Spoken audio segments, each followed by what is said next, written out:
పరిశుద్ధ నామముకు మహిమ కలుగును గాక. ఈ యొక్క సమయంలో ముందుకు రావడానికి గల కారణము మనం విని ఉన్నాము. గత రాత్రి యందు ఖమ్మంలో పరిచయం చేస్తున్నటువంటి దేవ సేవకులు మాస్టర్ గారు అజయ్ బాబు అన్న గారిని పోలీసు వారు అరెస్ట్ చేయడం జరిగింది. రాత్రికాల సమయంలో 8:30 ఆ ప్రాంతంలో. సో వారు వచ్చి స్టేషన్కి వెళ్తున్నామని చెప్పి తీసుకువెళ్ళారు. సో ఆ తదుపరి కుటుంబం అక్కగారు చిన్న పిల్లలతో ఆమె స్టేషన్కి వెళ్ళినప్పుడు, ఆ పరిధిలోని స్టేషన్కి వెళ్ళినప్పుడు వారు ఇక్కడికి తీసుకురాలేదని చెప్పి ఆ తర్వాత అనేక సంఘటనలు జరిగినాయి రాత్రికాల సమయమందు. సో సేవకుల పక్షంగా మేము కూడా విన్నవించేది ఒకటే, సో అజయ్ బాబు ఎక్కడున్నా క్షేమంగా ఉండాలని కోరుకుంటున్నాము. సో ఆయన హిందూ గ్రంథాల పైన అనుచిత వ్యాఖ్యలు చేసినాడని, హిందూ దేవుళ్ళ మీద దేవతల మీద అనుచిత వ్యాఖ్యలు చేసినాడనే కోణంలో తన పైన ఎఫ్ఐఆర్ కావడం జరిగింది. సో ఇది ఏమైనా అలా చేయడము కరెక్ట్ కాదు. సో మనం కూడా ఖండిస్తూ ఉన్నాము. బట్ ప్రజలందరూ కూడా ఆలోచించాలి, అలా చేయడానికి గల రీజన్ ఏంటి ఒకసారి ఆలోచించాలి. జ్ఞానవంతులు, తను కూడా ఒక లాయర్, అడ్వకేట్, తెలవకుండానైతే ఎవరు నోరు జారరు, కావాలని కూడా ఎవరు ఖండించరు, కావాలని ఎవరు చెప్పరు. మరి అలా చెప్పడానికి గల రీజన్ ఏంటనేది మనం ఒకసారి గ్రహించాలి. అదే రీతిలో మనం చూసుకున్నట్లయితే యూట్యూబ్లో అనేక మంది వ్యక్తులు, మన హిందూ సోదరులే కానీ మతోన్మాదులే కానీ, వారు కూడా మరియా మీద కానీ, మరియమ్మ గారి మీద కానీ, బైబిల్ గ్రంథం మీద కానీ, సేవకుల మీద కానీ ఎన్నో రకాలుగా వారు అనుచితమైన వ్యాఖ్యలు చేస్తూ ఉన్నారు. సో మేము కోరుకునేది ఒకటే, దయచేసి అందరికీ సమన్యాయం చేయాలని కోరుతున్నాం. అది పాస్టర్లు క్రైస్తవులైనా, హిందువులైనా, ముస్లింలైనా, ఇతర దేవతలను కానీ, ఇతర దేవుళ్ళను కానీ, ఇతర మత విశ్వాసాలని కించపరిచేలా మాట్లాడినప్పుడు అందరి మీద చర్యలు తీసుకోవాలి, ఒకరి మీద కాదు. కాబట్టి అన్న చేసింది తప్పే, కానీ ఎందుకు చేయాల్సి వచ్చిందో మీరు ఒకసారి గమనించాలి. అంత జ్ఞానం కలిగిన వ్యక్తి నోరు జారడు, ఆయన కూడా కావాలని అనలేదు.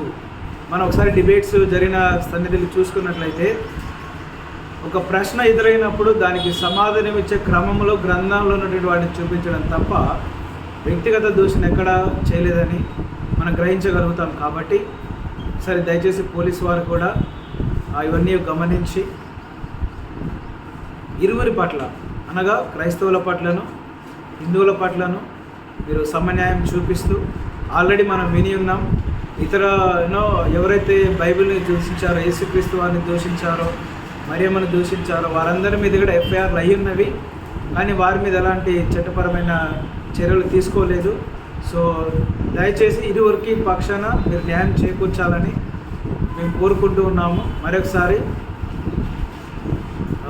అజయ్ బాబు అన్నగారు ఎక్కడున్నా క్షేమంగా ఉండాలని కోరుకుంటున్నాము.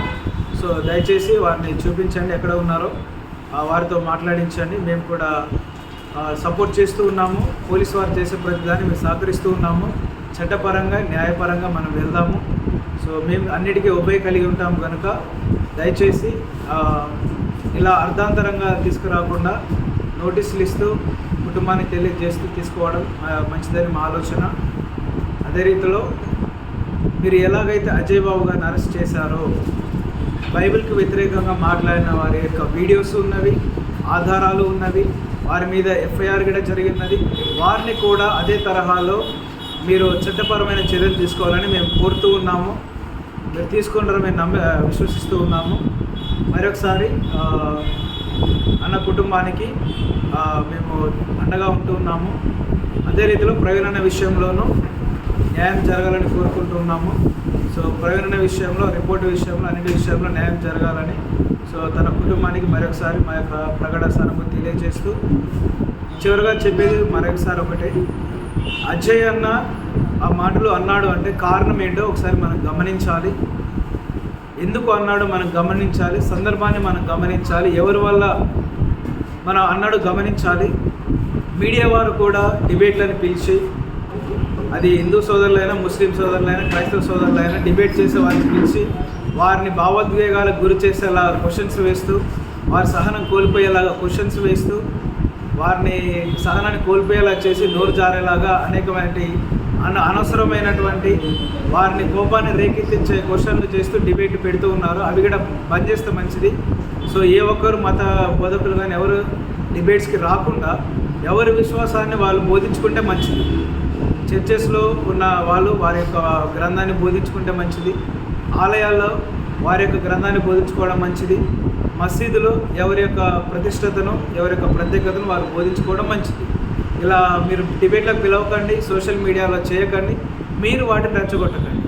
సో దయచేసి ఇలా ఉండాలని కోరుకుంటూ మరొకసారి అన్నకు న్యాయం జరగాలని, అజయ్ అన్నకును ప్రవీణ్ అన్నకు న్యాయం జరగాలని కోరుకుంటూ సేవకుల పక్షముగా, అదే రీతిలో మా సంఘ పక్షముగా మేము మా యొక్క వాయిస్ని వినిపిస్తూ మేము ముగిస్తూ ఉన్నాము. అందరికీ వందనాలు. Thank you. Praise the lord.